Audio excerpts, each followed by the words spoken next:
माजी महापौर किशोरी पेडणेकर आपल्याशी जोडल्या जात आहेत। किशोरीताई, स्वागत आहे लोकशाही मराठीमध्ये तुमचं।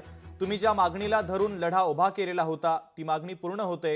हिंदी भाषेच्या संदर्भातले जे 2 शासन निर्णय होते ते रद्द करण्याचा निर्णय सरकारने घेतलेला आहे आणि आता मोर्चा देखील स्थगित केला जातोय। तुमच्या लढ्याला मोठं यश येतंय, तुमची महत्त्वाची प्रतिक्रिया अपेक्षित आहे। हा संपूर्ण मराठी माणसांनी एकजूट दाखवली त्याचा विजय आहे। मुंगीच्या पावलांनी महाराष्ट्रामध्ये आम्ही म्हणू ते धोरण आणि लावू ते तोरण हे मराठी माणसाने दाखवून दिलं की हत्तीच्या ताकदीने आम्ही ते परतवून लावलं, हे मराठी माणसाने दाखवून दिलं। त्यामुळे वाटेल तसे तुम्ही निर्णय घ्याल आणि महाराष्ट्र किंवा मुंबई पाहिजे ते स्वीकारेल असं होणार नाही।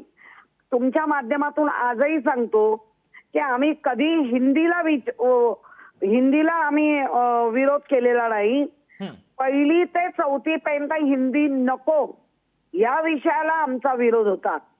आम्हाला माहिती आहे अनेक भाषा शिकल्या पाहिजे, अनेक भाषा अवगत झाल्या पाहिजे, पण याचा अर्थ असा होत नाही की जो तुमच्या आपल्या महाराष्ट्र राज्य सरकारने किंवा केंद्राने एक नियमावली घालून दिली आहे कुठल्या वर्षाला काय मुलांनी शिकलं पाहिजे आणि पहिली ते चौथी हिंदी आणि मराठी ही बऱ्यापैकी सिमिलर आहे आणि पहिला त्याला मराठी येऊ दे या महाराष्ट्रात ती पक्की ठोकून मराठी त्याला जमली पाहिजे।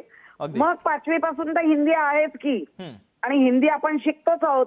त्यामुळे हिंदी भाषेला विरोध नव्हता। आम्ही म्हणू ते धोरण आणि लावू ते तोरण याला आमचा विरोध होता। ठीक आहे किशोरीताई, अत्यंत महत्त्वाची प्रतिक्रिया तुमच्या या बातमीच्या संदर्भातली पोहोचलेली आहे। तुम्ही लोकशाही मराठी सोबत संवाद साधला त्याबद्दल धन्यवाद।